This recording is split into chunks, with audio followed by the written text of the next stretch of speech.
জীবনটা বড় অদ্ভুত। কিছু মানুষের জীবন জন্ম থেকে আলোয় ভরা থাকে, আর কিছু মানুষের জীবন শুরু হয় অন্ধকার দিয়ে। আমি সেই অন্ধকারের মানুষদের একজন। আমার গল্পের সুখের শুরু নেই, আছে শুধু হারানোর গল্প। ছোটবেলা থেকে আমি শিখে গেছি, এই পৃথিবীতে দুর্বলদের জন্য কেউ অপেক্ষা করে না, কেউ হাত ধরে না, কেউ পাশে দাঁড়ায় না। সবাই শুধু শক্তিশালীদের সম্মান করে আর দুর্বলদের পিষে দেয়। অব্র একটা পুরনো কাঠের চেয়ারে বসে আছে। হোটেলের রান্নাঘরের পাশের ছোট্ট ঘরটা সবসময় একটু অন্ধকার থাকে। সেই অন্ধকারেই মাথা নিচু করে বসে বসে অব্র নিজের জীবনের কথাগুলো মনে মনে বলছে। তার চোখে কোনো পানি নেই, কিন্তু চোখের গভীরে জমে আছে অনেক বছরের কষ্ট। সে ভাবছে তার জীবনের করুণ পরিণতির কথা। আমি যখন খুব ছোট, তখনই মা চলে গেলেন। মা মারা যাওয়ার দিনটা আজও আমার মনে আছে। সেদিন আমি মায়ের হাত ধরে কেঁদেছিলাম, আর মা শুধু আমার মাথায় হাত রেখে বলেছিল, অব্র, শক্ত ছেলে হবি। কিন্তু আমি বুঝিনি, ওটাই ছিল মায়ের সাথে আমার শেষ কথা। মা চলে যাওয়ার কয়েক মাস পর বাবা একটা দুর্ঘটনায় মারা গেলেন। সেদিন থেকে পৃথিবীটা আমার জন্য পুরো বদলে গেল।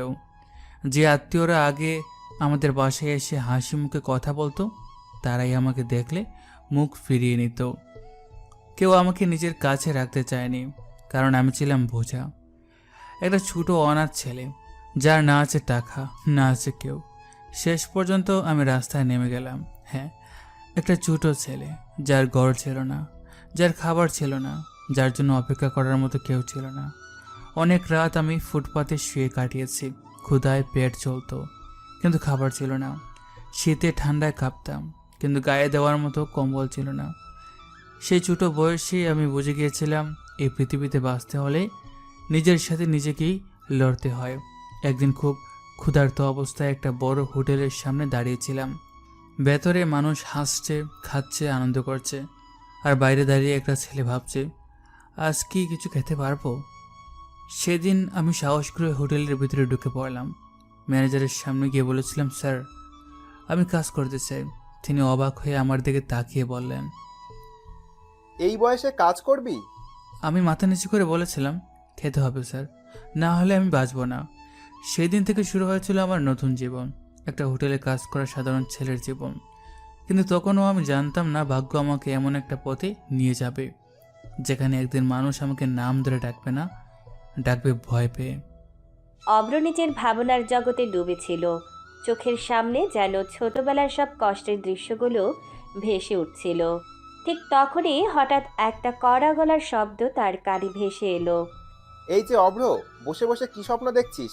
এটা কি তোর বাপের বাড়ি নাকি? কাস্টমার বসে আছে আর তুই এখানে বসে সময় নষ্ট করছিস। যা, তাড়াতাড়ি গিয়ে কাস্টমারের খাবার দে। ম্যানেজারের ধমক শুনে অব্র চমকে উঠে দাঁড়িয়ে গেল।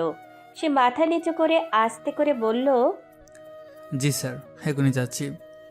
তারপর আবার নিজের কথাগুলো বুকের ভেতর লুকিয়ে রেখে কাজে মন দিল অভ্র।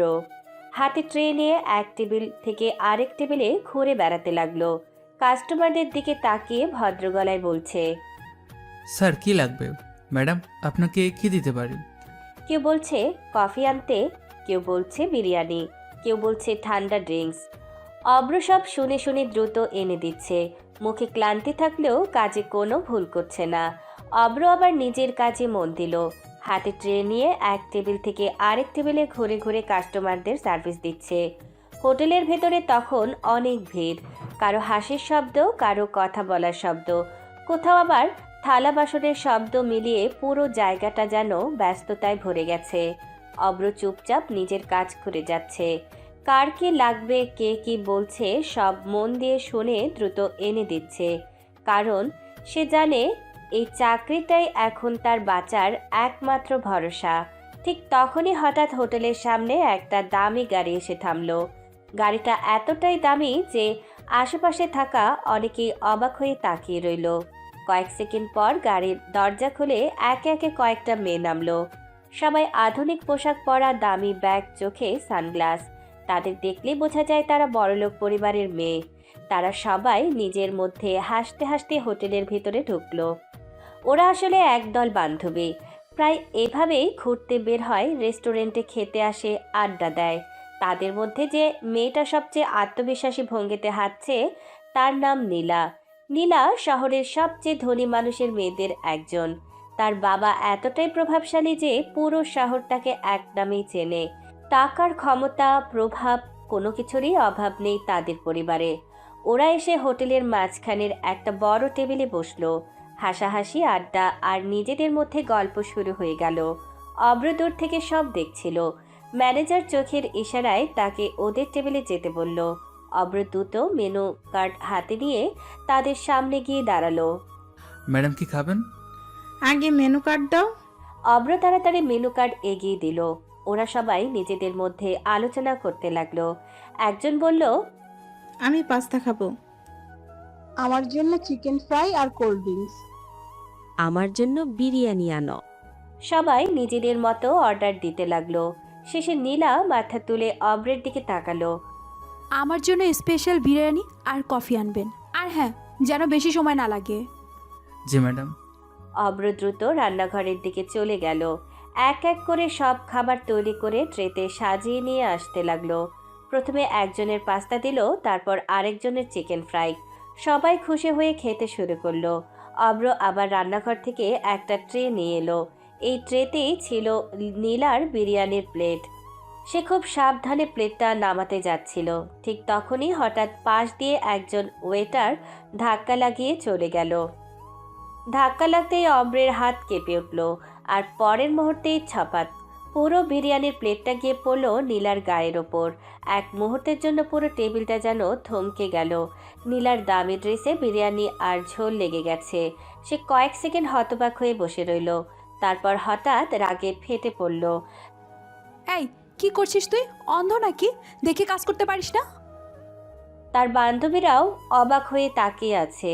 নীলা দাঁড়িয়ে পড়ে রাগে চিৎকার করে বলল, এই নোংরা ছেলে, তোর সাহস কত বড়, আমার গায়ের উপর খাবার ফেলছিস? অব্র মাথা নিচু করে দাঁড়িয়ে আছে।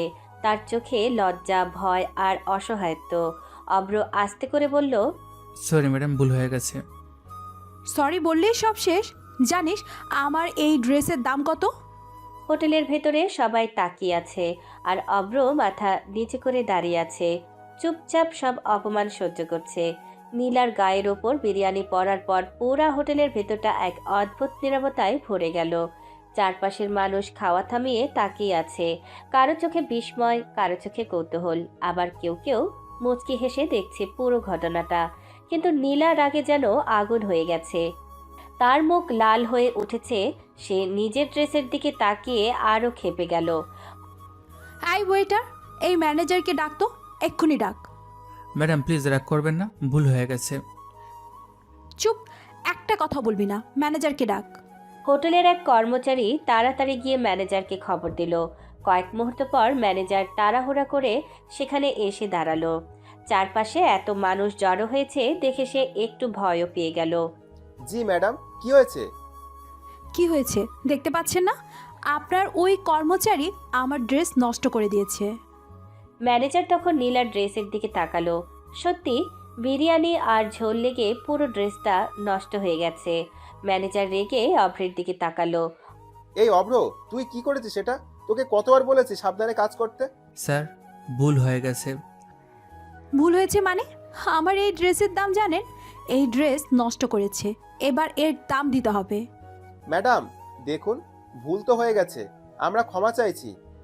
না, সরি বললেই সব শেষ হয়ে যাবে নাকি? হ্যাঁ, আমার ড্রেসের দাম দিতে হবে। অব্র মাথা তুলে একবার তাকালো। তার চোখে ভয় স্পষ্ট। অব্র আস্তে করে বলল, ম্যাডাম, আমার সারা মাসের বেতনও তো এত না। তার কণ্ঠে অসহায়ত্ব স্পষ্ট, কিন্তু নীলার মুখে কোনো দয়া নেই। সে রাগী কণ্ঠে বলল, আমি কি জানি তোর বেতন কত? সেটা আমার সমস্যা না। আমার ড্রেস নষ্ট হয়েছে, এবার এর দাম দিতেই হবে। অব্র পুরোপুরি বিপদে পড়ে গেল। সে বুঝতে পারছে না এখন কি করবে। তার কাছে তো এত টাকা নেই, সারা মাস কাজ করেও সে এত টাকা পায় না। সে আবার আস্তে করে বলল, ম্যাডাম আমি সরি বলেছি, প্লিজ আমাকে মাফ করে দিন। কিন্তু নীলা একদমই শুনতে রাজি না। তার চোখে স্পষ্ট রাগ আর অহংকার। না, সরি শুনতে চাই না আমি। টাকা দে, না হলে কিন্তু ভালো হবে না। অব্র তখন একেবারে অসহায়ের মতো দাঁড়িয়ে আছে। তার মাথা নিচু, হাত দুটো কাঁপছে। সে বুঝতে পারছে আজ শুধু সরি বললে এই বিপদ থেকে সে বাঁচতে পারবে না। নীলার কথা শুনে অব্র একেবারে চুপ হয়ে গেল। তার মাথা নিচু, চোখে স্পষ্ট অসহায়তা। চারপাশে দাঁড়িয়ে থাকা মানুষগুলো এখন কৌতূহল নিয়ে তাকিয়ে আছে। কেউ ভাবছে ছেলেটা এখন কি করবে, কেউ আবার মনে মনে ভাবছে বড়লোকের মেয়ের সাথে ঝামেলা করে আজ হয়তো চাকরিটাও যাবে। অব্র কয়েক সেকেন্ড চুপচাপ দাঁড়িয়ে রইল। তারপর ধীরে ধীরে একটু সরে গিয়ে এক পাশে দাঁড়ালো। সবার চোখ যেন তখনও তার দিকেই, কিন্তু সে এমনভাবে দাঁড়ালো যেন কেউ বুঝতে না পারে সে কি করছে। অব্র পকেট থেকে তার পুরনো মোবাইলটা বের করলো। মোবাইলটা দেখতে খুব সাধারণ, একদম সাধারণ একটা ওয়েটারের ফোন, কিন্তু ফোনটা হাতে নিয়ে সে দ্রুত একটা SMS টাইপ করতে লাগলো। তাড়াতাড়ি হোটেলের সামনে আসো, টাকা নিয়ে আসবে। আমি একটু বিপদে পড়েছি, আর এখানে এসে সাধারণ মানুষের মতো টাকা দেবে। এমন ভাব করবে যেন আমার কষ্ট সহ্য করতে না পেরে টাকা দিচ্ছ, কেউ যেন কিছু বুঝতে না পারে। মেসেজটা পাঠিয়ে দিয়ে অব্র আবার ফোনটা পকেটে রেখে দিল। তারপর গভীর একটা নিঃশ্বাস ফেলল। মুখে আবার সেই অসহায় চেহারা এনে ধীরে ধীরে টেবিলের সামনে গিয়ে দাঁড়ালো। নীলা তখনও রাগে ফুঁসছে। কি হলো, টাকা দিবি নাকি পুলিশ ডাকবো? ম্যাডাম একটু সময় দিন। সময়? আমার সময় নষ্ট করার সাহস কিভাবে হলো তোর? অব্র চুপ করে গেল। তার মুখে কোনো উত্তর নেই। চারপাশে সবাই এই দৃশ্যটা দেখছে। কেউ কেউ আবার ফিসফিস করে কথা বলছে। কেউ বলছে বেচারা ছেলেটা বড় বিপদে পড়েছে, আর কেউ বলছে এই মেয়েটার সাথে ঝামেলা করলে শেষ। অব্র মাথা নিচে করে দাঁড়িয়ে আছে, কিন্তু তার চোখের গভীরে যেন অন্যরকম একটা শান্তি, কারণ সে জানে কিছুক্ষণের মধ্যেই সব ঠিক হয়ে যাবে। আর কেউ কল্পনাও করতে পারবে না এই সাধারণ ওয়েটারের জীবনের পেছনে কত বড় রহস্য লুকিয়ে আছে। অব্র মোবাইল থেকে SMS পাঠানোর পর কয়েক মিনিটের মধ্যেই হোটেলের দরজা আবার কড়া শব্দে খুলে গেল। দামি স্যুট পরা এক ব্যক্তির পা হেঁটে এসে দাঁড়ালো টেবিলের সামনে। সে এক নজর নীলার দিকে তাকালো। তার চোখে কোনো ভয় নেই, কিন্তু দৃঢ়তা আছে, যা দেখলেই বোঝা যায় সে ভয় পায় না। এই নিন টাকা। গার্ড হাতে থাকা টাকা নীলার দিকে ছুড়ে দিল।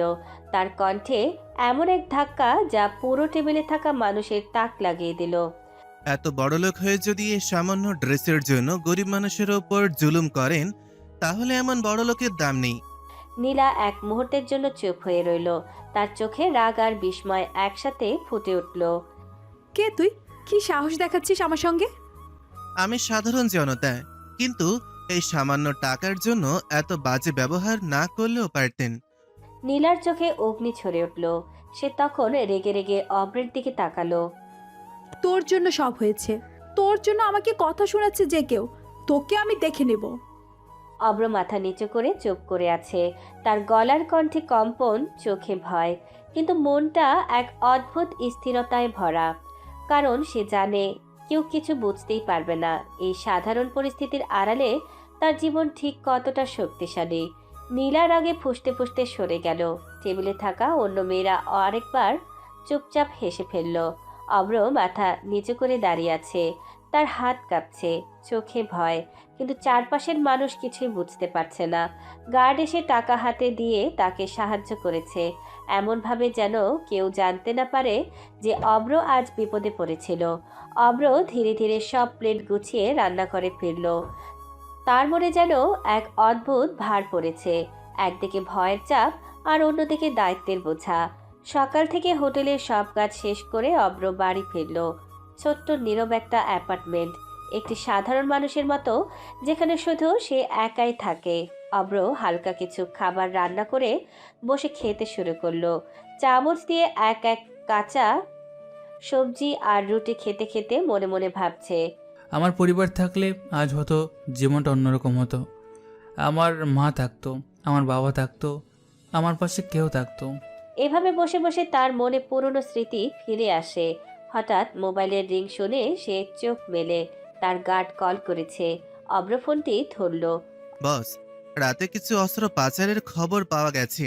কিছু বিপজ্জনক লেনদেন হতে পারে, আমাদের নজর রাখতে হবে। অব্র চোখ জোরে মেলে, তার ভাঙা হৃদয় ক্লান্ত মন সব মিলিয়ে আবার তেজে ভরে উঠল। আমি আসছি। হালকা খাবারের প্লেট রেখে অব্র আবার জোরে নিঃশ্বাস নিয়ে উঠে দাঁড়ালো। চোখে দৃঢ়তা, হাতের শক্তি, মনে মনে এক অদ্ভুত শক্তি জাগছে। কারণ আজও জীবন তাকে কঠিন পরীক্ষা দিতে চলেছে। আজও তাকে আবার তার ভয় আর অসহায়ত্ব সবকে ছাপিয়ে কাজ করতে হবে। রাত গভীর, শহরের আলো কেবল দূরে দূরে ঝলমল করছে। শান্তি ভাঙছে গাড়ির হর্ন আর দূরের কুকুরের ডাক দিয়ে। বাসার বাইরের একটি কালো গাড়ি নিঃশব্দে দাঁড়িয়ে আছে। তার ভেতরে বসে আছে অব্র। গাড়িটা যেন তার একমাত্র সঙ্গী। হাতে জড়িয়ে আছে স্টিয়ারিং, চোখে ঠিক লক্ষ্য স্থির। সে চুপচাপ কিন্তু মনে মনে ভাবছে, এই রাত তার জন্য শুধু কাজ নয়, এটা পরীক্ষা, এটা ঝুঁকি, এটা এক ধরনের যুদ্ধ। অব্র ধীরে ধীরে গাড়ি চালাতে শুরু করলো। রাস্তা ঘুরে ঘুরে শহরের অন্ধকার এলাকায় প্রবেশ করছে। প্রতি মোড়ে চোখ সজাগ, প্রতি সিগনালে মনোযোগী, কারণ সে জানে এখানে একটি ভয়ঙ্কর অস্ত্র পাচারের চক্র অপেক্ষা করছে। এটি শুধুই এক সাধারণ রাত নয়, এখানে যদি ভুল করা যায় ফল ভয়াবহ হবে। গাড়ি এক গোপন আস্তানার সামনে থেমে গেল। কিছু দূরে হালকা আলো, সেটি শুধু চক্রের লোকদের চোখে লাগছে। অব্র গাড়ি থেকে নামলো। রাতের অন্ধকারে সে ধীরে ধীরে এগিয়ে চলল। তার পা যতই নিশ্চুপ হোক, মনে মনে প্রতিটি দিক নজরদারি করছে। অল্প কিছু দূরে দাঁড়িয়ে গার্ডরা অব্রকে সালাম জানালো। গার্ডরা একে একে তার দিকে তাকিয়ে মাথা নত করলো। গার্ডরা জিজ্ঞেস করলো, বস, কি হয়েছে? সবকিছু ঠিক আছে তো? হ্যাঁ, সব ঠিক, কিন্তু নজর রাখো, আজকে রাতে কিছু ঘটবে। গার্ডরা তৎক্ষণাৎ তার নির্দেশ মেনে অবস্থান নিল। সব দিক নজরে রাখলো। কোনো অদ্ভুত শব্দ, কোনো অপ্রত্যাশিত ঘটনা তাদের চোখে এলো কিনা তা খুঁজে দেখছে। অব্র আস্তানার ভেতরে ঢুকলো। পাশে অন্ধকার, পেছনে নিঃশব্দে রাখা গার্ডরা। সবার চোখে সতর্কতা। এক এক করে অস্ত্র পাচারের লোকেরা এখানে ঢুকছে, অন্যদিকে তাদের চক্র গোপন পরিকল্পনা করছে। অব্র চুপচাপ তাদের কার্যকলাপ পর্যবেক্ষণ করছে। প্রতিটি কার্গো, প্রতিটি লেনদেন, সবকিছু মনে মনে লিপিবদ্ধ করছে। তার মনে হচ্ছে প্রতিটি মুহূর্তেই বিপদে ভরা, কিন্তু অব্র ভয় পাচ্ছে না, কারণ এই মুহূর্তে তার হাতে রয়েছে এক অদৃশ্য শক্তি, যা তাকে প্রতিটি পদক্ষেপে সঠিক দিক নির্দেশ করছে। হঠাৎ অব্র গোপনে মোবাইল বের করলো। ফোনে পুলিশের হটলাইন নম্বর ডায়াল করে। সবার নিরাপত্তা নিশ্চিত করার জন্য লোকেশন পাঠালো। মাল যেন ধরে ফেলা হয়। প্রায় মিনিট 10 মধ্যেই পুলিশ এসে উপস্থিত হলো। পুলিশ দ্রুত তাদের চারপাশে ঘেরাও তৈরি করলো। অস্ত্র পাচারকারী চক্র যখন বুঝতে পারল তারা ধরা পড়েছে, কিছুক্ষণের মধ্যেই তাদের মাল জব্দ করা হলো। গার্ডরা অভ্রের দিকে তাকিয়ে মাথা নত করলো। বস, অসাধারণ, আমরা তো কোনো ক্ষতি ছাড়াই কাজটা শেষ করতে পেরেছি। অভ্র নিঃশ্বাস ফেলল। চুপচাপ রাতের অন্ধকারে দাঁড়িয়ে মনে মনে ভাবল, এই জীবনের প্রতিটি পদক্ষেপ, প্রতিটি ঝুঁকি, সবই তাকে এক ধাপে এগিয়ে নিয়ে যাবে, যেখানে কোনো স্বাভাবিক মানুষ পৌঁছাতে পারবে না। যেখানে একদিন অব্র নামটা শুনলেই মানুষ কাঁপবে, কেননা সে আর শুধু হোটেলেরই সেই ছেলেটি নয়, সে হয়ে উঠেছে আন্ডারওয়ার্ল্ডের সবচেয়ে ভয়ঙ্কর মানুষ। রাত প্রায় শেষের দিকে। শহরের রাস্তা প্রায় ফাঁকা হয়ে গেছে।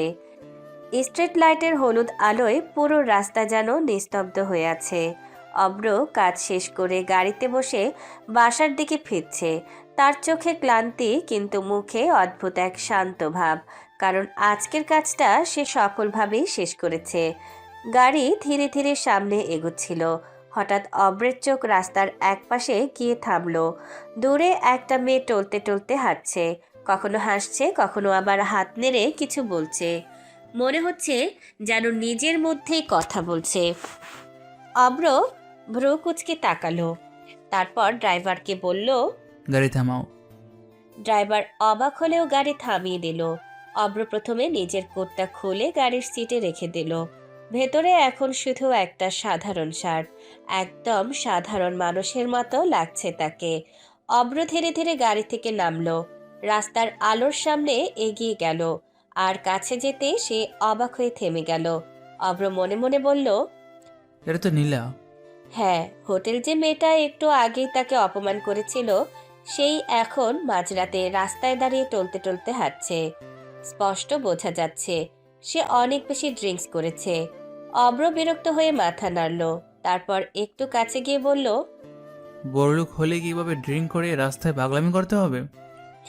নীলা ধীরে ধীরে ঘুরে তাকালো। তার চোখ লাল, চোখে নেশার ঘোর। আমার টাকা আছে, আমি ড্রিঙ্কস করব, তাতে তোর কি? আমার কিছু না, কিন্তু এভাবে রাস্তায় থাকলে বিপদ হতে পারে। চলুন, আমি আপনাকে বাসায় পৌঁছে দিচ্ছি। যা খুশি হোক, তোর কি? অব্র এবার একটু বিরক্ত হয়ে গেল, কিন্তু নিজেকে শান্ত রেখে বলল, মেজাজ গরম না করে গাড়িতে উঠুন, আমি বাড়ি দিয়ে আসছি। হঠাৎ নীলা টলতে টলতে এগিয়ে এসে অব্রের সামনে দাঁড়ালো। তারপর আচমকা দুহাত তুলে অব্রের গলা জড়িয়ে ধরল। নীলা নেশা ভরা কণ্ঠে বলল, আগে আদর করা, তারপর যাব। অব্র একেবারে জমে গেল। সে এমন পরিস্থিতি একেবারে আশা করেনি। চারপাশে কেউ নেই, নীরব রাস্তা, আর তার গলায় ঝুলে আছে শহরের সবচেয়ে বড় লোকের মেয়ে। অব্র পুরোপুরি বিপদে পড়ে গেল। সে বুঝতেই পারছে না এখন কি করা উচিত। রাতটা যেন ক্রমেই অদ্ভুত হয়ে উঠছে। নির্জন রাস্তার মাঝে দাঁড়িয়ে আছে অব্র, তার সামনে নেশায় টলতে থাকা নীলা। হঠাৎ নীলা এসে তার গলা জড়িয়ে ধরেছে। অব্র পুরো পরিস্থিতিতে একেবারে অপ্রস্তুত হয়ে গেছে। অব্র ধীরে ধীরে বলল, এসব কথা না বলে চলুন, এভাবে রাস্তায় থাকা ঠিক না। আমি আপনাকে বাসায় পৌঁছে দেই। নীলা তার দিকে তাকিয়ে অদ্ভুতভাবে হাসল।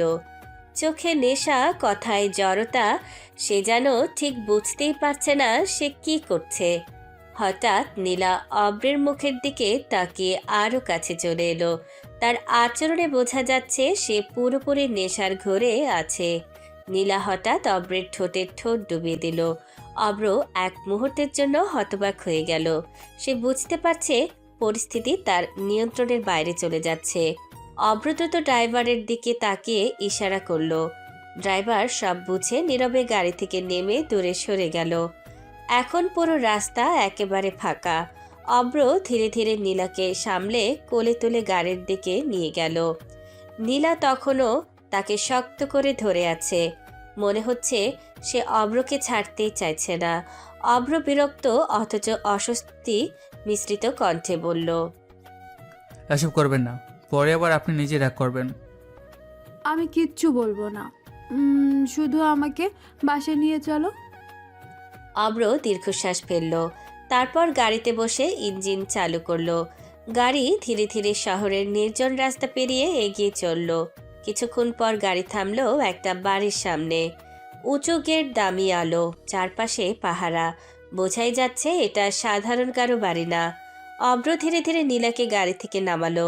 সে তখনও আধা ঘুমের মতো। গার্ডরা এসে দ্রুত নীলাকে ভেতরে নিয়ে গেল। অব্র কিছুক্ষণ গেটের সামনে দাঁড়িয়ে রইল, তার চোখে অদ্ভুত এক ভাবনা। সে মনে মনে বলল, এই মেয়েটা আজ আমাকে অপমান করেছিল, আর এখন আমি তাকে নিরাপদে বাড়ি পৌঁছে দিলাম। অব্র আর এক মুহূর্ত সেখানে দাঁড়ালো না। চুপচাপ গাড়িতে উঠে আবার অন্ধকার রাস্তায় মিলিয়ে গেল। সে জানে না এই রাত, এই হঠাৎ দেখা তার জীবনের গল্পকে একদিন কত বড় মোড়ে এনে দেবে। গভীর রাত, শহর প্রায় ঘুমিয়ে পড়েছে। অব্র ধীরে ধীরে তার ছোট বাসার দরজা খুলে ভেতরে ঢুকলো। সারাদিনের ক্লান্তি শরীর জুড়ে জমে আছে। আজকের রাতটা যেন অন্যরকম ছিল। মাথার ভেতরে অদ্ভুত সব ভাবনা ঘুরছে। অব্র প্রথমে চুপচাপ বাথরুমে ঢুকে ফ্রেশ হয়ে নিল। ঠান্ডা পানিতে মুখ ধুতে শরীরটা একটু হালকা লাগলো। তারপর একটা সাধারণ টি শার্ট পরে এসে বিছানায় বসলো। কিন্তু আশ্চর্যের বিষয়, চোখ বন্ধ করতেই একটা দৃশ্য বারবার সামনে ভেসে উঠছে। নীলার সেই আচরণ, রাস্তার মাঝে এসে হঠাৎ গলা জড়িয়ে ধরা তার নেশা ভরা কণ্ঠ, সবকিছু যেন বারবার মনে পড়ছে। অব্র বিরক্ত হয়ে মাথা নাড়ল। উফ, এই মেয়েটা তো একেবারে ঝামেলা। সে বিছানায় শুয়ে পড়ল, কিন্তু যতই ঘুমানোর চেষ্টা করুক মনে বারবার সেই রাতের ঘটনাগুলোই ঘুরছে। অব্র মনে মনে বলল, কেন যে এই মেয়েটাকে সাহায্য করতে গেলাম? যদি কেউ দেখে ফেলতো তাহলে কত বড় ঝামেলা হয়ে যেত। এসব ভাবতে ভাবতেই ধীরে ধীরে তার চোখ লেগে এলো। রাতটা কেটে গেল। সকাল, সূর্যের আলো জানালা দিয়ে ভেতরে ঢুকছে। অব্র ধীরে ধীরে ঘুম থেকে উঠল। সে তাড়াতাড়ি উঠে ফ্রেশ হয়ে নিল। তারপর সাধারণ শার্ট আর প্যান্ট পরে প্রস্তুত হলো, কারণ তার জন্য নতুন দিন মানে আবার সেই হোটেলের কাজ। অব্র আয়নার সামনে দাঁড়িয়ে নিজের দিকে তাকিয়ে হালকা হাসল। জীবন যেমনই হোক, কাজ থামানো যাবে না। এই বলে সে বাসা থেকে বের হয়ে হোটেলের দিকে রওনা দিল। এদিকে শহরের এক বিশাল প্রসাদসম বাড়িতে ধীরে ধীরে নীলার ঘুম ভাঙছে। সে চোখ মেলতেই মাথা ধরে গেল। গত রাতের নেশার প্রভাব এখনো পুরো কাটেনি। নীলা ধীরে ধীরে উঠে বসল। উফ, মাথাটা কেমন করছে। হঠাৎ তার মাথায় গত রাতের কিছু দৃশ্য ভেসে উঠল। রাস্তা, গাড়ি আর একজন ছেলের মুখ। ধীরে ধীরে সব মনে পড়তে লাগলো। সে কিভাবে রাস্তায় ছিল আর কিভাবে অভ্র তাকে সামলেছিল।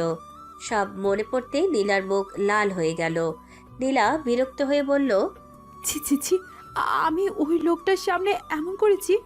না, এটা একদম ঠিক হয়নি। এই বলে সে তাড়াতাড়ি বিছানা থেকে উঠে বাথরুমের দিকে চলে গেল, গোসল করে নিজেকে ফ্রেশ করার জন্য। কিন্তু তার মনে একটা প্রশ্ন ঘুরপাক খাচ্ছে। গত রাতে সেই ছেলেটা আসলে কে? আর সে জানে না এই ছেলেটার সাথেই তার জীবন বারবার জড়িয়ে পড়ছে। হোটেলের ব্যস্ত দুপুর, চারদিকে মানুষের কোলাহল, প্লেটের টুংটাং শব্দ, রান্নাঘর থেকে ভেসে আসা মশলার গন্ধে পুরো জায়গাটা যেন জীবন্ত হয়ে উঠেছে। অব্র এক কোণে দাঁড়িয়ে ট্রে হাতে কাজ করছে। সাদা শার্টের হাতা একটু গুটিয়ে নিয়েছে, মুখে সেই পরিচিত শান্ত ভাব। বাইরে থেকে দেখলে মনে হবে একদম সাধারণ একজন ওয়েটার, যার কাজ শুধু মানুষের টেবিলে খাবার পৌঁছে দেওয়া। ম্যানেজার দূর থেকে চিৎকার করে বলল, অভ্র, ওই টেবিল নাম্বার 7-এ পানি দাও। আর টেবিল 10-এ অর্ডার রেডি হয়ে গেছে, তাড়াতাড়ি নিয়ে যাও। ঠিক আছে স্যার, এখনই দিচ্ছি। সে দ্রুত রান্নাঘর থেকে খাবারের ট্রে নিয়ে বের হয়ে এলো। এক এক করে টেবিলে খাবার সাজিয়ে দিচ্ছে। অব্র সামনে দাঁড়িয়ে ভদ্রভাবে বলল, স্যার, আপনার চিকেন গ্রিল আর নান। আর কিছু লাগবে কি? না, ঠিক আছে, তবে একটু সস দিলে ভালো হয়। জি স্যার, এখনই নিয়ে আসছি। সে আবার দ্রুত রান্নাঘরে গিয়ে সস দিয়ে এলো। এভাবে এক টেবিল থেকে আরেক টেবিলে ঘুরে ঘুরে কাজ করছে। কেউ পানি চাইছে, কেউ বাড়তি প্লেট, কেউ আবার নতুন অর্ডার দিচ্ছে। অব্র সবার কথাই মন দিয়ে শুনছে আর দ্রুত কাজ করে যাচ্ছে। একজন ভদ্রমহিলা বললেন, এই ছেলে, একটু শুনবে? জি ম্যাডাম, বলুন কি লাগবে? আমাদের জন্য একটু ঠান্ডা পানি আর এক বাড়তি গ্লাস দাও তো। ঠিক আছে ম্যাডাম, এখনই আনছি। সে দ্রুত গিয়ে সব এনে দিল। সবাই তাকে দেখে ভাবছে এই ছেলে খুব সাধারণ, খুব ভদ্র। কিন্তু কেউ জানে না এই সাধারণ চেহারার আড়ালে কত বড় রহস্য লুকিয়ে আছে। কাজ করতে করতে হঠাৎ অব্রর চোখের সামনে ভেসে উঠল গত রাতের ঘটনা। গাড়ির ভেতর নীলা হঠাৎ তাকে জড়িয়ে ধরেছিল, তার মুখটা ধরে কাছে টেনে নিয়েছিল। তারপর সেই হঠাৎ কিস। অব্রর হাত এক মুহূর্তের জন্য থেমে গেল। সে নিজের মনে আস্তে করে বলল, কি যে করেন আপনি নীলা ম্যাডাম। তার ঠোঁটে অদ্ভুত এক হাসি ফুটে উঠল। ঠিক তখনই আমার ম্যানেজার চিৎকার করে উঠল, অভ্র, দাঁড়িয়ে কি ভাবছিস? টেবিল 12-তে বিল নিয়ে যা। জি স্যার, এখনই যাচ্ছি। সে বিল দিয়ে টেবিলের দিকে হাঁটতে লাগলো। ঠিক তখনই হোটেলের দরজা দিয়ে ধীরে ধীরে ভেতরে ঢুকলো একজন মেয়ে। উঁচু হিলের শব্দে অনেকের চোখ ঘুরে গেল দরজার দিকে। অব্র অজান্তে তাকালো আর তাকাতে কিছুটা অবাক হয়ে গেল। দরজায় দাঁড়িয়ে আছে নীলা, চোখে সানগ্লাস, মুখে কড়া ভাব, যেন পৃথিবীর কাউকে সে পাত্তা দেয় না। নীলা ধীরে ধীরে ভিতরে ঢুকে চারপাশে তাকাতে লাগলো। তার চোখ হঠাৎ গিয়ে থামলো অব্রর ওপর। এক মুহূর্তের জন্য দুজনের চোখে চোখ পড়ল। অব্র শান্ত হয়ে দাঁড়িয়ে রইল, আর নীলা মনে মনে বলল, এই ছেলেটাই গত রাতে। তার মুখে অদ্ভুত একটা লজ্জা আর রাগ একসাথে ফুটে উঠল। হোটেলের ভিতরে তখনও ব্যস্ততা চলছে। মানুষজন খাচ্ছে, কেউ গল্প করছে, কেউ আবার ফোনে কথা বলতে বলতে খাবার অর্ডার দিচ্ছে। অব্র ট্রে হাতে এক টেবিল থেকে আরেক টেবিলে ঘুরে ঘুরে কাজ করছে। ঠিক তখনই পেছন থেকে একটা কড়া গলা শোনা গেল। নীলা বলল, আয় ছেলে, শুনে যা। অব্র থেমে গেল। গলাটা তার চেনা। ধীরে ধীরে ঘুরে তাকাতেই দেখলো নীলা এক কোণের টেবিলে বসে আছে, চোখে সানগ্লাস খুলে টেবিলে রেখেছে, মুখে সেই স্বভাবসিদ্ধ কড়া ভাব। অব্র শান্তভাবে এগিয়ে গেল। অব্র বলল, জি ম্যাডাম, কিছু লাগবে? নীলা একটু গম্ভীর মুখে চারপাশে তাকিয়ে নিল, যেন কেউ শুনছে কিনা সেটা দেখছে। তারপর একটু নিচু গলায় বলল, কাল আমি একটু নেশা করেছিলাম, তাই ওসব করেছি। বেশি কিছু ভাবিস না। আপনাকে বলতে হবে না, আমি বুঝেছি। নীলা ভ্রু কুঁচকে তার দিকে তাকালো। কেমন যেন লাগলো তার। ছেলেটা একদমই অন্য রকম, না কোনো সুযোগ নিচ্ছে, না বাড়তি কিছু বলছে। নীলা গলা খাকারি দিয়ে বলল, ভালোই হয়েছে, কারণ আমি ওইসব সিরিয়াস কিছু ভাবিনি। ঠিক আছে ম্যাডাম। কিছুক্ষণ নীরবতা নেমে এলো দুজনের মাঝে। তারপর হঠাৎ নীলার চোখে একটা সন্দেহের ঝিলিক ফুটে উঠল। নীলা বলল, এই, একটা কথা বলতো। জি। কাল রাতে তুই যে গাড়িতে ছিলি, এত দামি গাড়ি কই পেলি? প্রশ্নটা শুনে অব্র একটু থমকে গেল।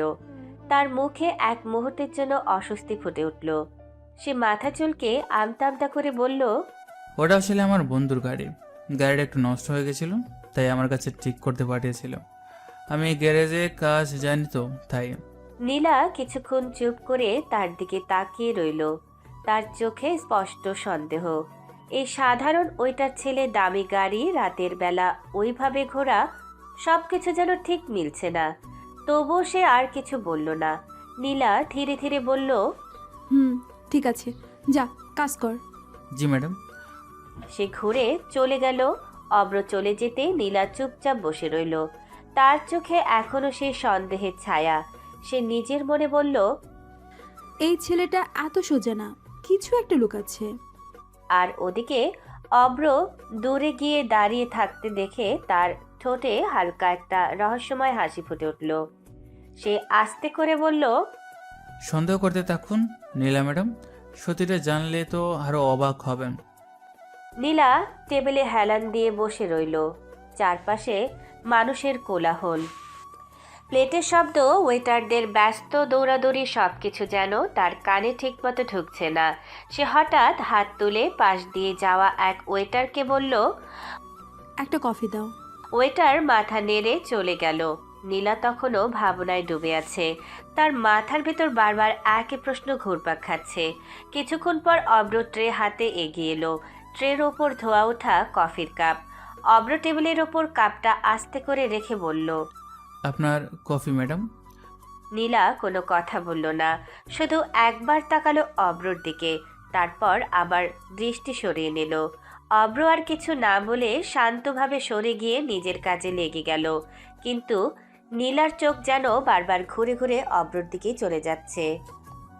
সে কফির কাপে চুমুক দিতে দিতে মনে মনে ভাবতে লাগলো, ছেলেটা হোটেলে ওয়েটারের কাজ করে, সারাদিন মানুষের সামনে ট্রে নিয়ে ঘোরে, আর তার বন্ধুর এত দামি গাড়ি। এটা কি বিশ্বাসযোগ্য? না, ব্যাপারটা ঠিক স্বাভাবিক লাগছে না। তার মনে পড়ল গত রাতের কথা।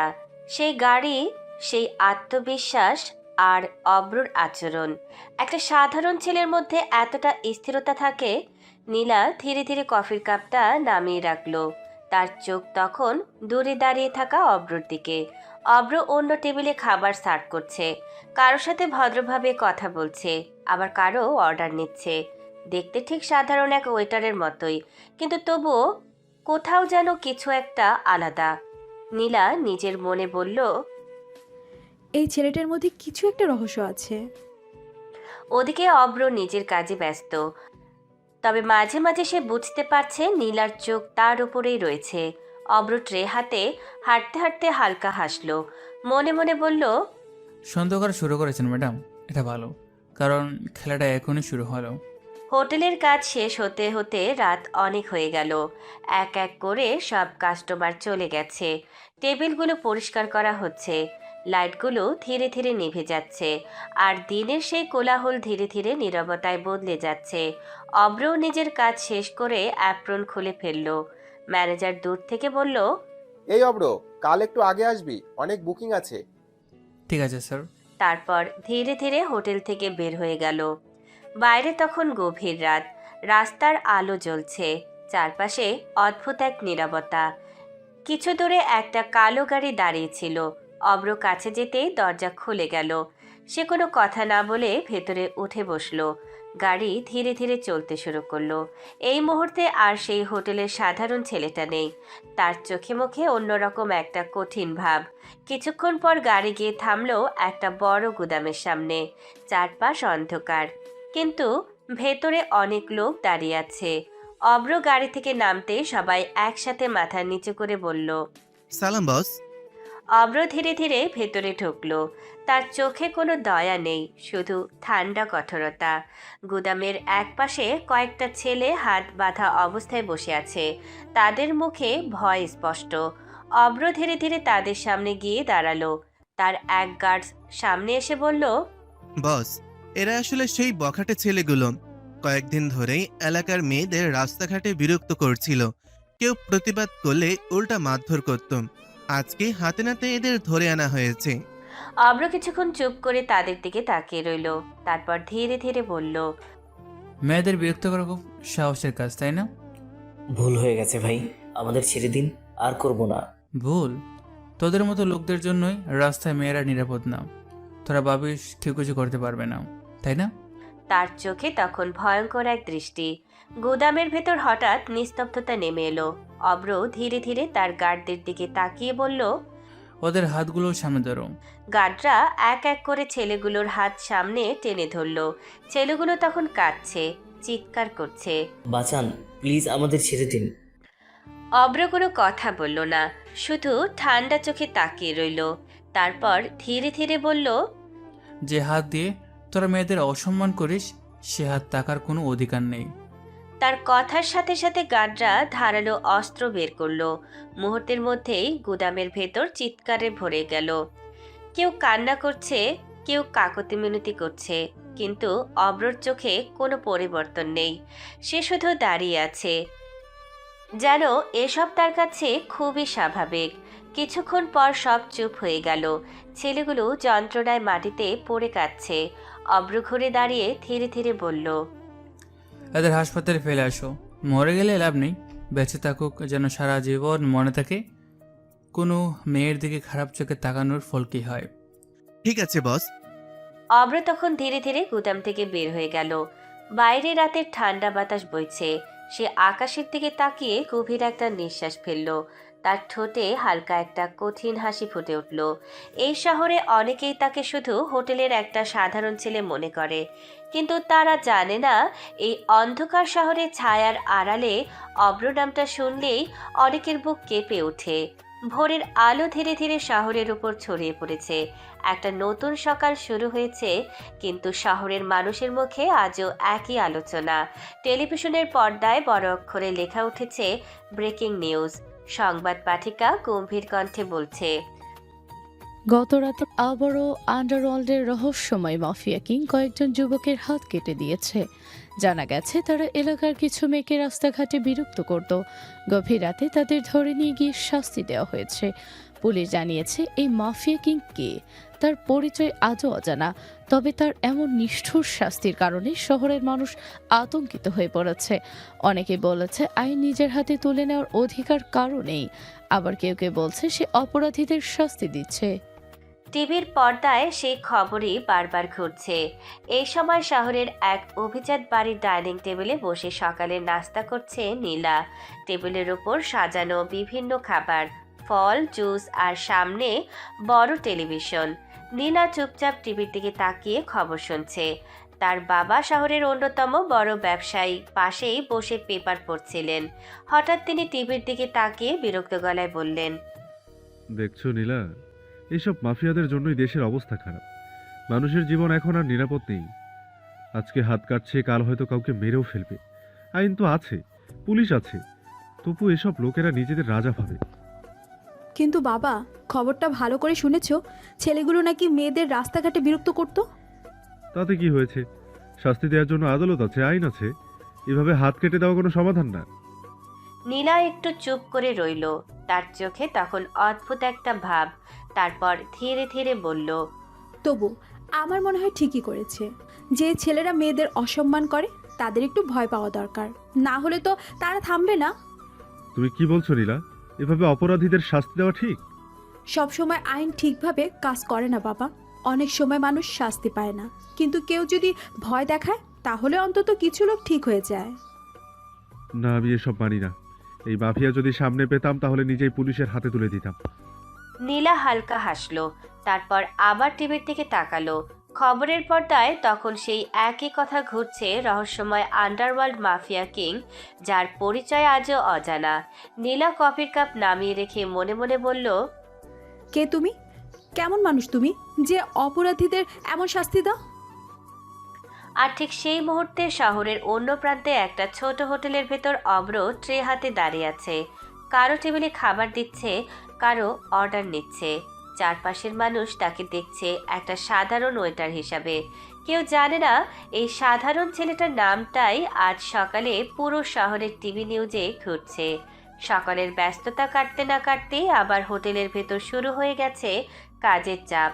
মানুষজন আসছে, কেউ নাস্তা করছে, কেউ আবার অফিসে যাওয়ার আগে দ্রুত কিছু খেয়ে নিচ্ছে। অব্র আগের মতোই ট্রে হাতে এদিক সেদিক ঘুরে ঘুরে কাজ করছে, কিন্তু তার মুখে সেই শান্ত ভাবই আছে, যেন পৃথিবীর কোনো কোলাহল তাকে ছুঁতে পারে না।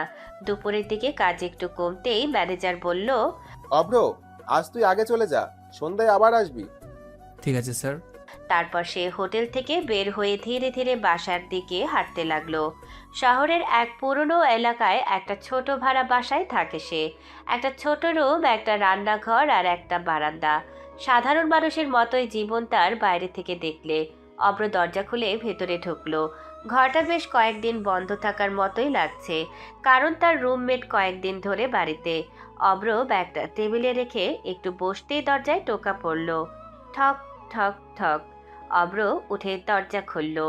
দরজা খুলতে সামনে দাঁড়িয়ে আছে সিয়াম, কাঁধে একটা ব্যাগ, মুখে ক্লান্তি, কিন্তু বন্ধুকে দেখেই হাসি ফুটে উঠল।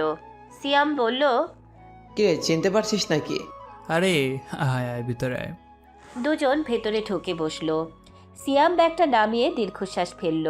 অব্র জিজ্ঞেস করলো, কি অবস্থা? তোর মা এখন কেমন আছে? এখন একটু ভালো, ডাক্তার বলেছে চিন্তার কিছু নেই, তবে ঔষধ ঠিকমতো খেতে হবে। এই জন্যই তো 2 দিনের জন্য গ্রামে যেতে হলো। ভালোই করেছিস, মা তো সবার আগে। এই 2 দিনে দেখছি তুই বাসাটা একদম এলোমেলো করে ফেলেছিস। আমি আবার বাসা গুজানোর মানুষ নাকি? তুই না থাকলে সব এলোমেলি থাকে। আচ্ছা, হোটেলে সব ঠিক আছে তো? ম্যানেজার আবার বকা দেয়নি তো? না, সব ঠিক আছে, আগের মতোই চলছে। মা তোর জন্য অনেক কিছু পাঠিয়েছে, বলেছে তুই নাকি ঠিক মতো খাস না। খালা আবার এইসব কষ্ট কেন করলো? এই তো, মায়েরা এমনই হয়। দুজন বন্ধু বসে বসে গল্প করতে লাগলো। বাইরে তখন বিকেলের আলো পড়ছে। ঘরের ভেতরে একদম সাধারণ 2 বন্ধুর গল্প, হাসাহাসি। কেউ দেখলে ভাববে এরা শুধু 2জন সাধারণ ছেলে যারা একটা হোটেলে কাজ করে আর ছোট একটা বাসায় একসাথে থাকে। কিন্তু সিয়াম জানে না তার এই সাধারণ বন্ধুর জীবনটা ঠিক ততটা সাধারণ না।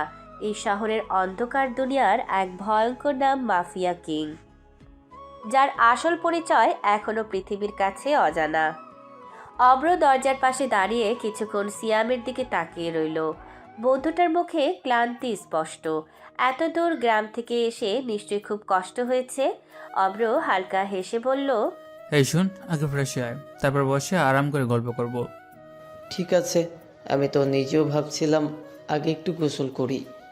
গ্রাম থেকে এসে একদম ধুলাবালিতে ভরে গেছি। তাহলে ওখানে আছে, গিয়ে ফ্রেশ আয়। সিয়াম ব্যাগ থেকে কাপড় বের করে বাথরুমে ঢুকে গেল। কিছুক্ষণ পর বাথরুম থেকে পানির শব্দ শোনা গেল। অব্র এদিকে টেবিলের ওপর সিয়ামের আনা ব্যাগটা খুলে দেখলো। ভেতর থেকে একের পর এক প্যাকেট বের হতে লাগলো। নারকেলের পিঠা, পাটিসাপটা, চিতই পিঠা, সাথে গুড়, সব সুন্দর করে কাগজে মুড়িয়ে দেওয়া। অব্র এক মুহূর্ত চুপ করে তাকিয়ে রইল। তার চোখে যেন হালকা একটা মায়া ফুটে উঠল। সে আস্তে করে বলল, খালা এখন আমাকে এত মনে রাখে?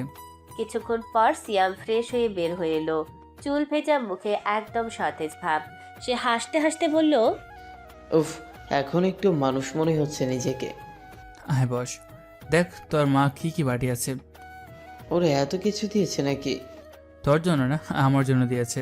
দুজন মিলে টেবিলের সামনে বসলো। অব্র একটা পাটিসাপটা হাতে নিয়ে আস্তে করে কামড় দিল। মুহূর্তেই তার মুখে অন্যরকম একটা হাসি ফুটে উঠল। সে বলল, আহ, খালার হাতের পিঠার স্বাদই আলাদা। আমি বলেছিলাম তোকে, মা তোকে নিজের ছেলের মতোই দেখে। অব্র কিছুক্ষণ চুপ করে রইল, তারপর ধীরে ধীরে খেতে লাগলো। তার চোখে তখন অদ্ভুত এক অনুভূতি। এই ছোট্ট মুহূর্তটা তার কাছে যেন খুব মূল্যবান, কারণ এই পৃথিবীতে তাকে এভাবে আদর করে খাওয়ানোর মতো, খোঁজ নেওয়ার মতো, নিজের বলে ডাকবে এমন মানুষ খুব কম। অব্র ছোটবেলা থেকেই একা, পরিবার নেই, কেউ নেই, শুধু নিজের শক্তি আর সাহস নিয়ে জীবনটা এগিয়ে নিয়েছে। কিন্তু আজ এই টেবিলে বসে বন্ধুর সাথে পিঠা খেতে খেতে হঠাৎ তার মনে হলো, যদি সত্যি তার একটা পরিবার থাকতো তাহলে হয়তো জীবনটা অন্যরকম হতো। সে চুপচাপ পিঠার টুকরোটা মুখে দিয়ে হালকা হাসলো। সিয়াম তখনও খেতে খেতে বলছে, এইটা খা, এটা কিন্তু মায়ের স্পেশাল। দে, সবই খাবো আজ। ঘরের ভেতর তখন দুই বন্ধুর হাসির শব্দ। সাধারণ, শান্ত, ছোট্ট একটা মুহূর্ত, যে মুহূর্তটা অব্রের মতো মানুষের জীবনে খুব কমই আসে।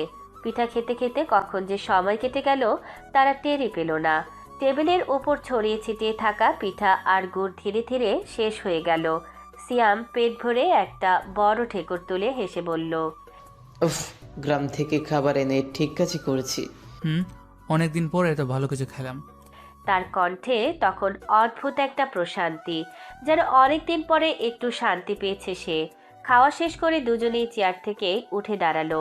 সিয়াম হাত ধুতে ধুতে বলল, শোন, একটু শুয়ে নিয়ে চল, রাতেও তো আবার কাজ আছে। একটু রেস্ট নিলে ভালো হবে। তারপর দুজনেই নিজেদের বিছানায় গিয়ে শুয়ে পড়ল। ঘরের ভেতর ধীরে ধীরে নীরবতা নেমে এলো। বাইরে বিকেলের আলো জানালা দিয়ে ঢুকছে। অব্র ছাদের দিকে তাকিয়ে কিছুক্ষণ চুপ করে রইল। তার মাথায় আবার হাজারটা চিন্তা ঘুরতে লাগলো। এই সাধারণ জীবনের আড়ালে যে ভয়ঙ্কর বাস্তবতা লুকিয়ে আছে সেটা কেউ জানে না, কিন্তু এই মুহূর্তে সে সবকিছু ভুলে একটু চোখ বন্ধ করলো। কিছুক্ষণ পর দুজনেই একটু ঘুমিয়ে নিল। সন্ধ্যার দিকে অ্যালার্মের শব্দে ঘুম ভাঙলো। অব্র উঠে বসে চোখ মুছল, তারপর বলল, এসি আমুট, হোটেলে যেতে হবে। সিয়ামও চোখ কচলাতে কচলাতে উঠে বসলো। ঠিক আছে। সিয়ামও চোখ কচলাতে কচলাতে উঠে বসলো। সে বলল, দুজনেই দ্রুত কাপড় বদলে প্রস্তুত হয়ে গেল। তারপর দরজা বন্ধ করে একসাথে হোটেলের দিকে রওনা দিল। রাত নামতে শুরু করেছে। হোটেলের সামনে পৌঁছাতেই দেখা গেল ভেতরে বেশ ভিড়। অনেক কাস্টমার এসেছে, আলো ঝলমলে পরিবেশ। ওয়েটারদের দৌড়াদৌড়ি চলছে। দুজন ভেতরে ঢুকতেই ম্যানেজার তাদের দেখে এগিয়ে এলেন। ম্যানেজার সিয়ামের দিকে তাকিয়ে বললেন, কি রে সিয়াম, তোর ছুটি শেষ হলো নাকি? জি স্যার, মায়ের শরীরটা একটু খারাপ ছিল, তাই 2 দিনের জন্য বাড়ি গেছিলাম। আচ্ছা ঠিক আছে, এখন কিন্তু মন দিয়ে কাজ করবি। আজ কাজের চাপ অনেক বেশি, অনেক বুকিং আছে। ঠিক আছে স্যার, এখন থেকে কাজে লেগে যাচ্ছে। আর তুই অভ্র, নতুন কাস্টমার এসেছে কয়েকটা টেবিলে, দেখ কি লাগবে জিজ্ঞেস কর।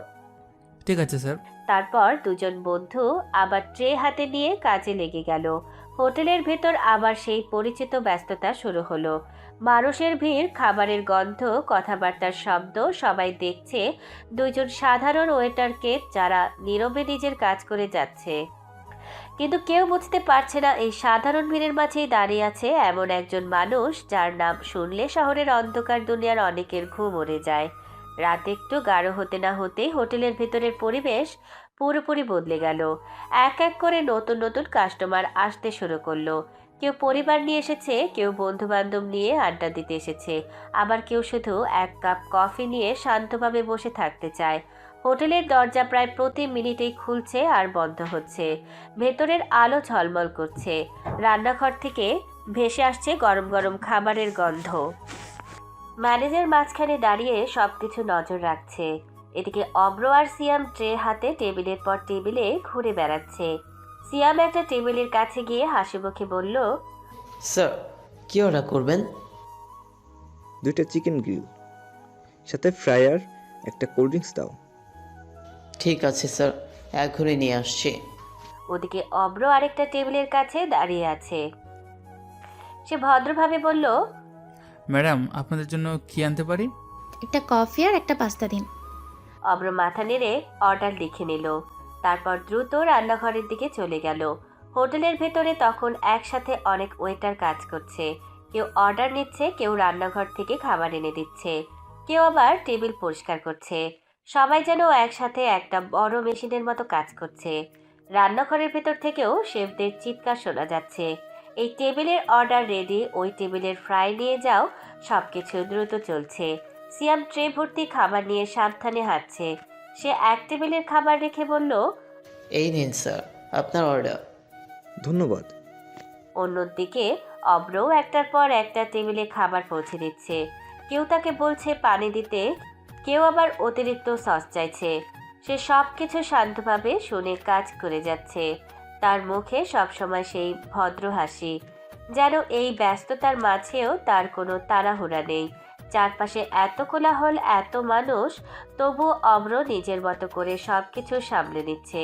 সিয়াম একসময় অব্রর পাশে এসে ফিসফিস করে বলল, দেখছিস, আজ সত্যিই কাজের চাপ বেশি।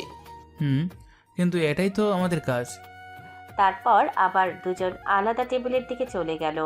হোটেলের ভেতর তখন পুরোপুরি জমে উঠেছে। মানুষ খাচ্ছে, গল্প করছে, হাসছে। আর সেই ভিড়ের মাঝেই অব্র আর সিয়াম সহ আরও অনেক ওয়েটার নিরবচ্ছিন্নভাবে সবার কাছে খাবার পৌঁছে দিচ্ছে। রাত যত গাঢ় হতে লাগলো, হোটেলের ভেতরের ব্যস্ততাও তত বাড়তে লাগলো। টেবিলের পর টেবিল ভর্তি কাস্টমার, হাসির শব্দ, গল্প, প্লেটের টুংটাং শব্দ, সব মিলিয়ে পুরো জায়গাটা যেন জীবন্ত হয়ে উঠেছে। অব্র আর সিয়াম সহ সব ওয়েটার তখন দৌড়ের উপর আছে। কেউ অর্ডার নিচ্ছে, কেউ আবার দিচ্ছে। ম্যানেজার মাঝখানে দাঁড়িয়ে সবকিছু দেখছেন। ঠিক তখনই হোটেলের দরজা জোরে ঠেলে কয়েকজন লোক ভেতরে ঢুকলো। তাদের চেহারা দেখেই বোঝা যায় ভালো উদ্দেশ্য নিয়ে তারা আসেনি। চোখে রুক্ষ ভাব, মুখে দাঁড়ে, গলায় মোটা চেন। তারা সোজা ম্যানেজারের টেবিলের সামনে গিয়ে দাঁড়ালো। একজন টেবিলে হাত মেরে বলল, এই শুনছেন, আমাদের চেনেন তো? কি চান আপনারা? এই এলাকার ব্যবসা করতে হলে নিয়ম মানতে হয়। প্রতি মাসে চাঁদা দিতে হবে। আজকে 10,000 টাকা লাগবে। 10,000 টাকা চাঁদা দিলে আমাদের ব্যবসা চলবে কিভাবে? আমরা তো ছোট হোটেল, এত টাকা দেওয়া সম্ভব না। লোকগুলো একে অপরের দিকে তাকিয়ে হঠাৎ হেসে উঠল। তারপর হঠাৎই একজন পকেট থেকে চাকু বের করে ম্যানেজারের গলায় ঠেকিয়ে দিল। চারপাশে মুহূর্তেই আতঙ্ক ছড়িয়ে পড়ল। কাস্টমাররা চুপ হয়ে গেল, কেউ কেউ উঠে দাঁড়িয়ে গেল। লোকটা দাঁত বের করে বলল, বেশি কথা বলবেন না, টাকা বের করেন, না হলে আজ এখানেই খারাপ কিছু হয়ে যাবে। এই দৃশ্যটা দূর থেকে দেখছিল অব্র। তার চোখের ভেতর হঠাৎ অন্যরকম একটা আগুন জ্বলে উঠল। সে ধীরে ধীরে এগিয়ে এসে বলল, কি করছেন এসব? হোটেলের ভেতরে এভাবে ঝামেলা করছেন কেন? এই ছেলে, বাঁচতে চাইলে সরে যা, আমরা চাঁদা না নিয়ে এখান থেকে যাব না। স্যারকে ছেড়ে দিন, না হলে খুব খারাপ হবে। লোকগুলো হঠাৎ রেগে গেল। একজন এগিয়ে এসে অব্রর কলার ধরে বলল, তুই আমাদের হুমকি দিচ্ছিস? তারপর কোনো কথা না বলে সজোরে একটা ঘুষি মারলো অব্রর মুখে। অব্র একটু পিছিয়ে গেল। তার ঠোঁটের কোণ দিয়ে সামান্য রক্ত বের হয়ে এলো। চারপাশে সবাই স্তব্ধ হয়ে তাকিয়ে আছে। সিয়ামও ভয় পেয়ে দাঁড়িয়ে গেছে, কিন্তু অব্র মাথা নিচু করে কয়েক সেকেন্ড চুপ করে রইল। তার চোখ ধীরে ধীরে লাল হয়ে উঠছে। ভেতরে সেই ভয়ঙ্কর রাগ যেন ধীরে ধীরে জেগে উঠছে। সে পকেট থেকে মোবাইল বের করে খুব দ্রুত একটা মেসেজ পাঠালো। কেউ বুঝতেই পারল না সে কি করলো। মাত্র কয়েক মিনিট পর হোটেলের বাইরে হঠাৎ কয়েকটা কালো গাড়ি এসে থামলো। দরজা খুলে কয়েকজন শক্তপোক্ত লোক দ্রুত ভেতরে ঢুকে পড়ল। তাদের চোখে মুখে ভয়ঙ্কর কঠোরতা। তারা সরাসরি সেই চাঁদাবাজদের দিকে এগিয়ে গেল। গার্ড ঠান্ডা গলায় বলল, তোরা ভুল জায়গায় ঝামেলা করতে এসেছিস। চাঁদাবাজরা কিছু বুঝে ওঠার আগে তাদের হাত ধরে টেনে নিয়ে যেতে লাগলো। তারা চিৎকার করছে, গালাগালি দিচ্ছে, কিন্তু কেউ তাদের কথা শুনছে না। কয়েক সেকেন্ডের মধ্যেই তাদের হোটেল থেকে টেনে বাইরে গাড়িতে তুলে ফেলা হলো। তারপর গাড়িগুলো দ্রুত চলে গেল। পুরো ঘটনাটা এত দ্রুত ঘটলো যে কেউ কিছুই বুঝে উঠতে পারল না। হোটেলের ভেতরে সবাই হতভম্ব হয়ে দাঁড়িয়ে আছে। কাস্টমাররা একে অপরের দিকে তাকাচ্ছে। ম্যানেজারও অবাক হয়ে বললেন, এরা কারা ছিল? কেন এদের নিয়ে গেল? কেউ কোনো উত্তর দিতে পারল না। অব্র তখন চুপচাপ দাঁড়িয়ে আছে। তার মুখে আবার সেই শান্ত ভাব ফিরে এসেছে। সে শুধু টিস্যু দিয়ে ঠোঁটের রক্তটা মুছে ফেললো। তারপর যেন কিছুই হয়নি এমনভাবে ট্রে তুলে নিয়ে আবার কাজে লেগে গেল। আর সবাই তখনও অবাক হয়ে তাকিয়ে আছে ঠিক কি হলো। কেউ বুঝতে পারছে না। রাত ধীরে ধীরে গভীর হয়ে গেল।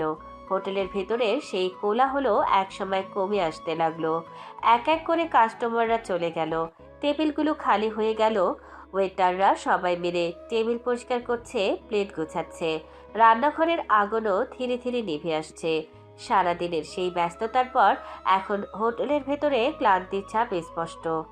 অব্র আর সিয়ামও সারাক্ষণ দৌড়াদৌড়ি করে একেবারে ক্লান্ত হয়ে পড়েছে। ম্যানেজার এসে বললেন, আজকের মতো কাজ শেষ, সবাই বাসায় যেতে পারো। অব্র আর সিয়াম তখন হোটেলের ভেতরেই তাড়াতাড়ি কিছু খেয়ে নিল, কারণ এত রাত হয়ে গেছে যে বাসায় গিয়ে আর রান্না করার শক্তি কারও নেই। খাওয়া শেষ করে দুজন ধীরে ধীরে হোটেল থেকে বের হলো। বাইরে তখন প্রায় মধ্যরাত। রাস্তা প্রায় ফাঁকা। কোথাও কোথাও শুধু রাস্তার লাইট জ্বলছে। দুজন ক্লান্ত পায়ে হাঁটতে হাঁটতে বাসায় ফিরে এলো। ঘরে ঢুকেই সিয়াম ব্যাগটা এক পাশে ছড়ে দিয়ে বিছানায় বসে পড়ল। সে বড় একটা নিঃশ্বাস ফেলে বলল, ভাই আজকে সত্যি আর পারছি না, অনেক ক্লান্ত হয়ে গেছি। অব্র জুতা খুলতে খুলতে হালকা হাসলো। অব্রও ক্লান্ত কণ্ঠে বলল, আমিও খুব ক্লান্ত, আর সত্যি কাজের চাপ অনেক ছিল। আমি আর 1 মিনিটও জেগে থাকতে পারবো না, আমি ঘুমাবো। ঠিক আছে, ঘুমা। সিয়াম কয়েক সেকেন্ডেরই মধ্যে ঘুমিয়ে পড়ল। তার নিঃশ্বাসের শব্দ ঘরের নীরবতায় স্পষ্ট শোনা যাচ্ছে। অব্র কিছুক্ষণ চুপ করে বসে রইল। তার চোখে তখন অন্যরকম এক ভাব। ধীরে ধীরে সে উঠে দাঁড়ালো।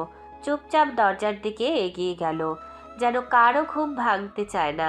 দরজা খুলে বাইরে বের হয়ে দরজাটা আস্তে করে বন্ধ করলো। বাইরে রাতে ঠান্ডা বাতাস বইছে। রাস্তার একটু দূরে একটা কালো গাড়ি দাঁড়িয়ে আছে। অব্র হাঁটতে হাঁটতে গাড়ির কাছে যেতেই দরজাটা নিজে থেকেই খুলে গেল। ভেতরে তার লোকেরা বসে আছে। অব্র কোনো কথা না বলে ভেতরে উঠে বসলো। গাড়ি ধীরে ধীরে অন্ধকার রাস্তা পেরিয়ে শহরের এক নির্জন জায়গার দিকে চলে গেল। কিছুক্ষণ পর তারা পৌঁছে গেল সেই গুদামের সামনে।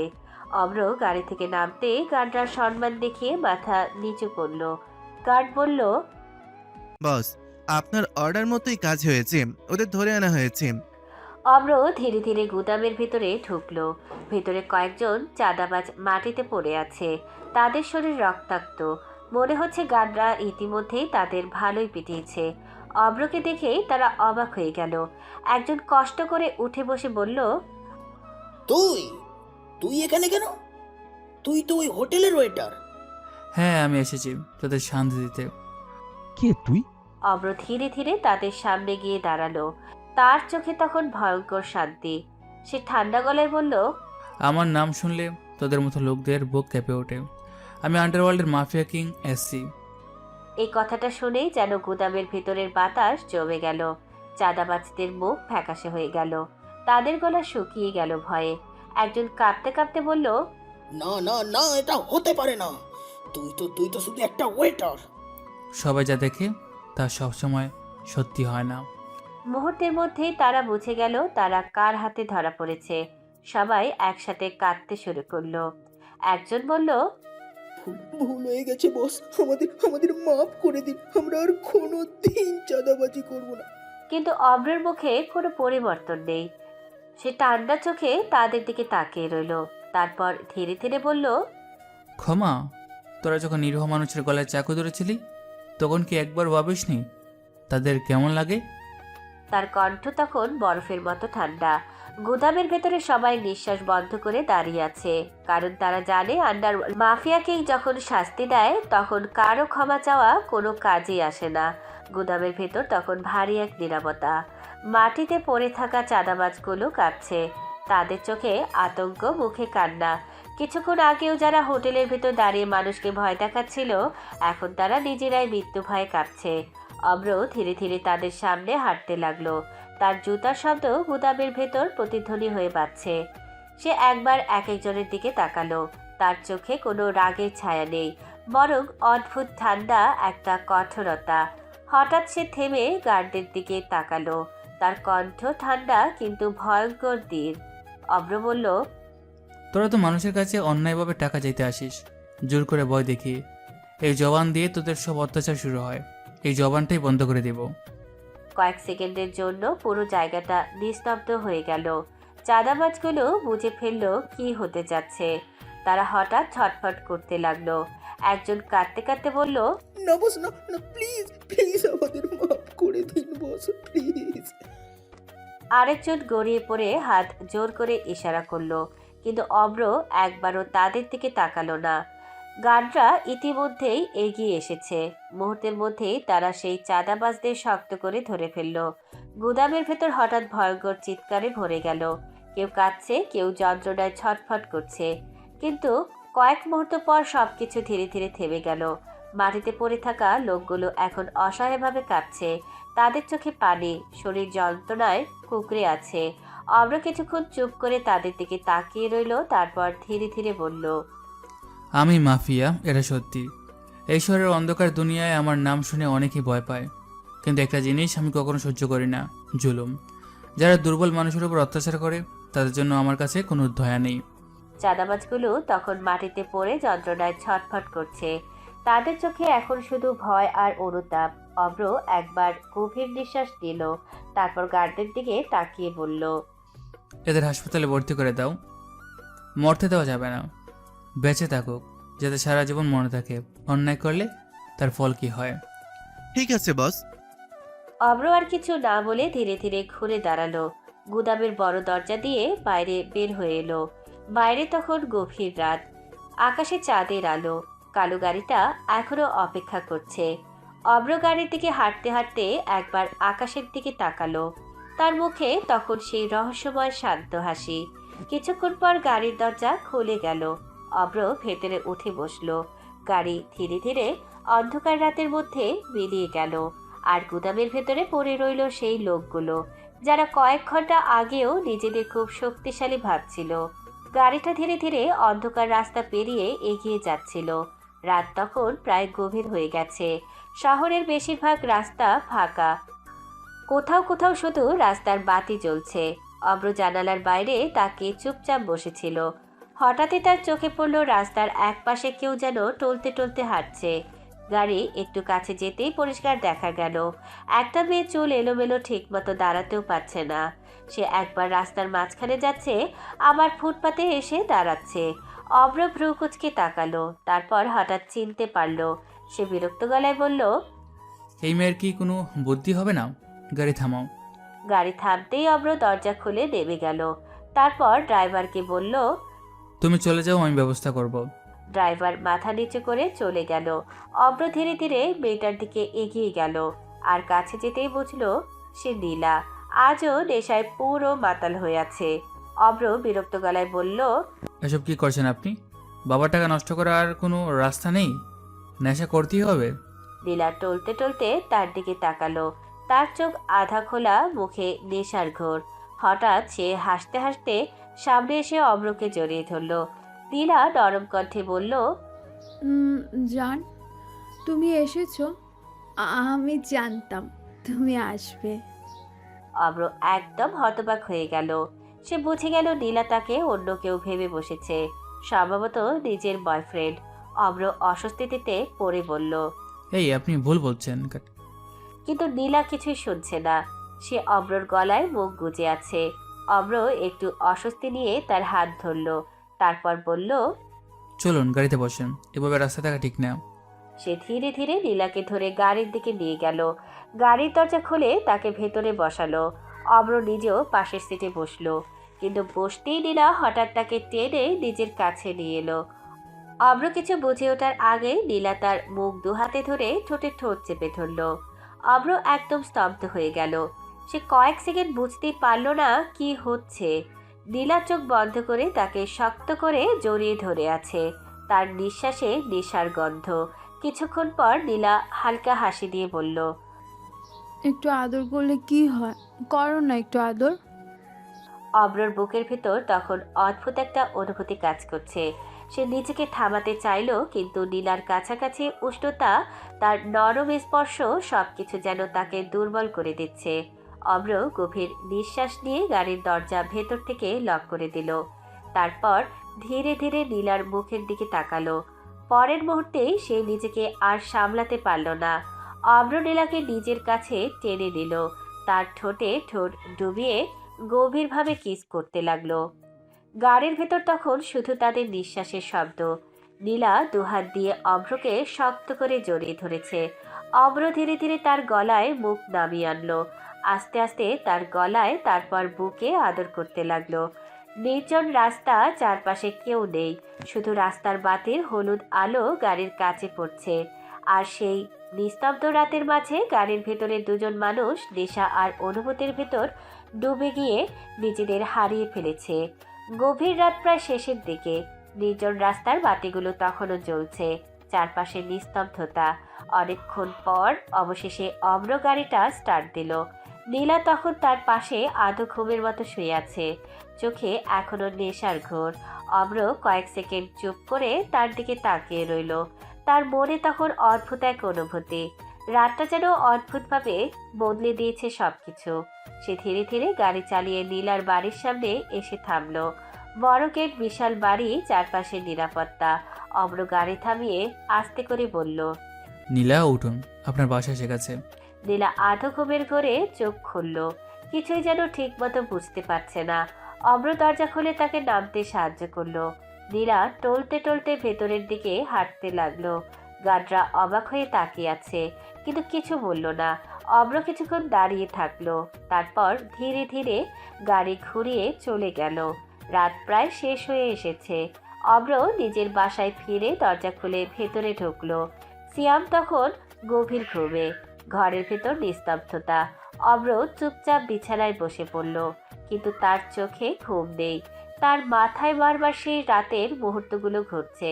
সে হাত দিয়ে কপাল চেপে ধরল, নিজের মনে বলল, কি থেকে কি হয়ে গেল? সে জানে নীলা তখন নেশার ঘরে ছিল, কিন্তু সকালে যখন সব মনে পড়বে নীলা কি করবে, এই ভাবনা তার মাথা থেকে সরছেই না। এভাবেই প্রায় পুরো রাতটা তার ঘুম হলো না। এদিকে সকাল হয়ে গেছে, সূর্যের আলো জানালা দিয়ে নীলার ঘরে ঢুকেছে। নীলা ধীরে ধীরে চোখ খুলল, মাথা ভারী লাগছে, শরীরেও অদ্ভুত ক্লান্তি। সে ধীরে ধীরে উঠে বসলো। হঠাৎ তার মনে হলো শরীরটা যেন একটু অস্বাভাবিক লাগছে।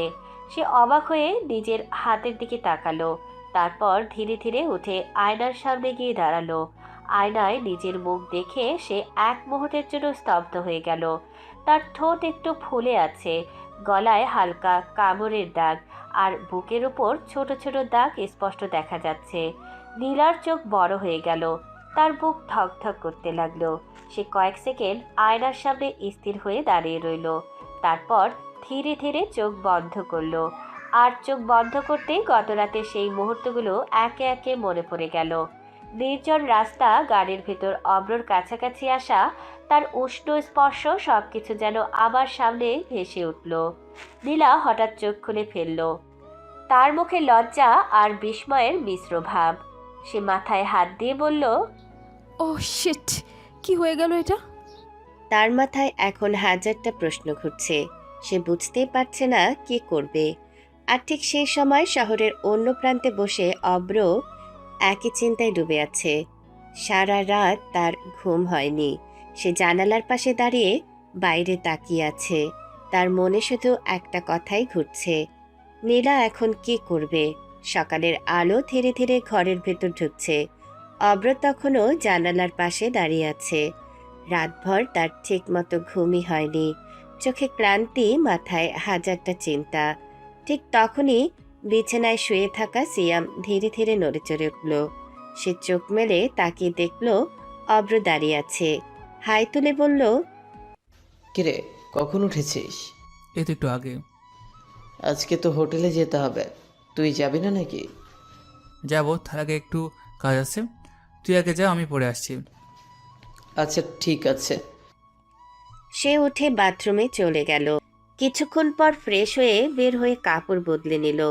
দরজার দিকে যেতে যেতে বলল, আমি তাহলে যাচ্ছি, দেরি করিস না কিন্তু।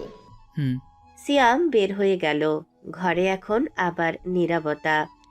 অভ্র ধীরে ধীরে নিজের ফোনটা হাতে নিল, কিছুক্ষণ স্ক্রিনের দিকে তাকিয়ে রইল, তারপর গভীর নিঃশ্বাস নিয়ে একটা নাম্বারে কল দিল। ওপাশে কয়েকবার রিং হওয়ার পর ফোনটা ধরল নীলা। নীলার কণ্ঠ একটু বিরক্ত শোনালো। সে বলল, হ্যালো, কে? আমি অব্র, আপনার সাথে একটু দেখা করতে চাই। কেন, কি দরকার? কেন সেটা কি আপনি জানেন না? আমি অপেক্ষা করছি। তারপর সে একটা রেস্টুরেন্টের ঠিকানা দিল। নীলা কিছুক্ষণ চুপ করে রইল, তার মাথায় তখন রাতের সব স্মৃতি আবার ভেসে উঠছে। শেষে সে শুধু বলল, ঠিক আছে, আসছি।